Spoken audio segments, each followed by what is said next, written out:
A broken wing butterfly is one of those SPX strategies that a lot of traders either ignore completely or just misunderstand. At first glance, it looks like just another butterfly spread, but it's not. The uneven wings changes everything. It changes the payoff, the break evens, even where the real risk lot lives.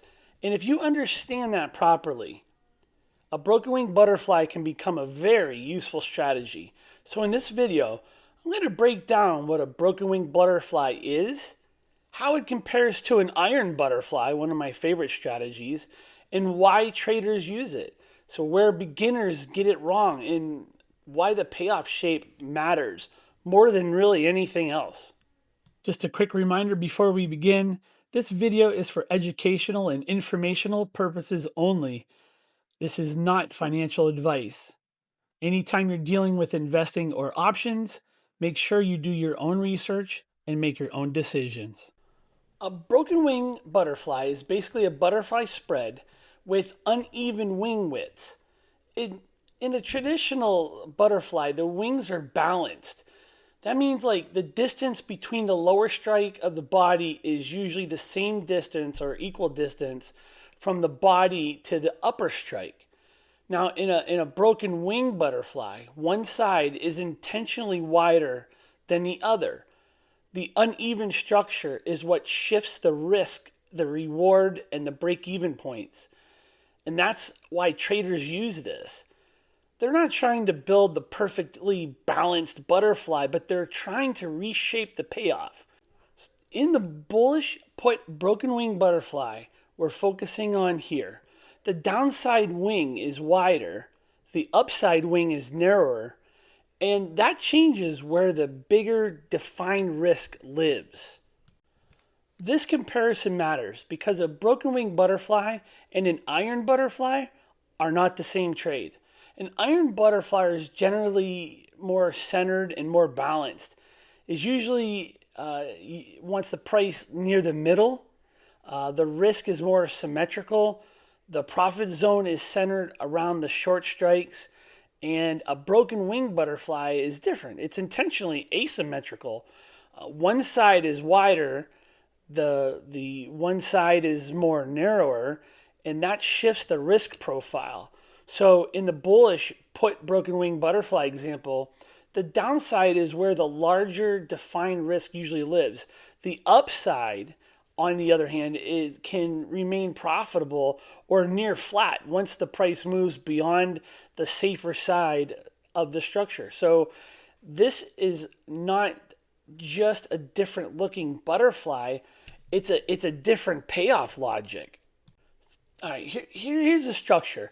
In this bullish put broken wing butterfly, the downside wing is wider and the upside wing is narrower. We've talked about that. But the entire point of the trade is the wider the downside wing usually means more defined risk on that side.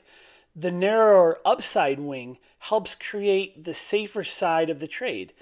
And that's what the graph is showing. If price matters or moves against you to the downside, that's where the larger defined risk can develop. But if the price moves far enough to the upside, the trade can remain profitable or near flat. That's a huge distinction because with this structure, the upside is not the real danger here. The real danger is on the wide side.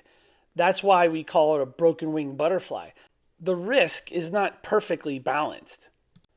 So why do traders use broken wing butterflies? First, they can reduce the risk on one side. That's one of the biggest reasons why you use this structure. Second, they can create a directional premium setup. So instead of being like completely neutral, the trader can build the trade around a mild market opinion, slight bias, let's say. Third, depending on the strike's pricing, the structure can help improve the credit received or let's say create a more favorable risk profile. And fourth, it helps you target a specific price zone. You might build it around, say, support, or you might build it around a range, or maybe if you think the SPX is likely to settle a little higher, that could be an appealing trade with a little bit of flexibility, not simplicity. Now, let's talk about the part that really matters. A bullish put broken wing butterfly is typically entered for a credit, but the credit itself is not the edge. The edge is the structure, and the structure is what shifts the risk. The wider the downside wing usually means the larger defined risk on the downside.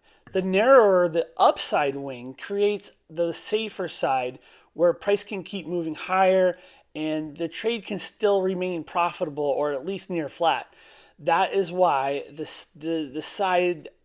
slide matters, because traders sometimes focus too much on the credit. The credit does not guarantee safety here. The important thing is the payoff shape. Where is the risk? Where is the break even? Which side can actually hurt you? That matters far more than the fact that the premium was collected up front. So this is where beginners get the broken wing butterflies wrong. First, they focus on the credit.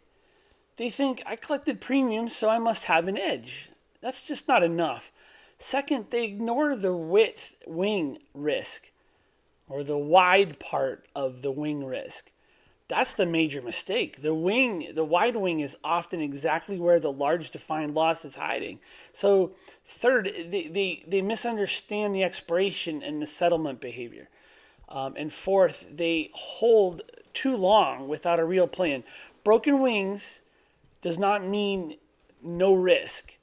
This still needs to know, you still need to know what happens. You need to know how the trade can move against you. You still need to know where you want to take profits. You still want to know when the structure no longer fits your original trade idea. Management of the broken wing butterfly is still going to be very important, even though you have a lot less risk to one side. It makes the trade a little bit more usable, user-friendly at least, if you have that structure. So broken wing butterflies usually work best when when it's a mild directional bias, not like a massive prediction, not a wild guess, just a reasonable lean. If for a bullish put broken wing butterfly, that usually means you believe that the price can hold above a certain level, drift a little higher, or at least avoid major downside break. They also work better when volatility is more contained. You want cleaner conditions, a little bit more defined levels, and ideally you want enough premium to justify the structure to begin with, or the defined risk you're taking. This is not a blind, high probability trade. It works best when the market conditions actually fit your payoff structure. So I put these on when I have a bullish thesis, and I think that the price is going to move up slowly. I mean, you always hope for the pin, which is the center of the tent. That's your largest payoff. But you're thinking in terms of, I think it's going to move a little higher. I think we have room for the upside, and I'd like to put on a defined risk trade without having to put a lot of money into the trade. That's what one of the best benefits of butterflies and broken wing butterflies. They're the cost to a risk reward ratio is usually typically more favorable if you have that bias.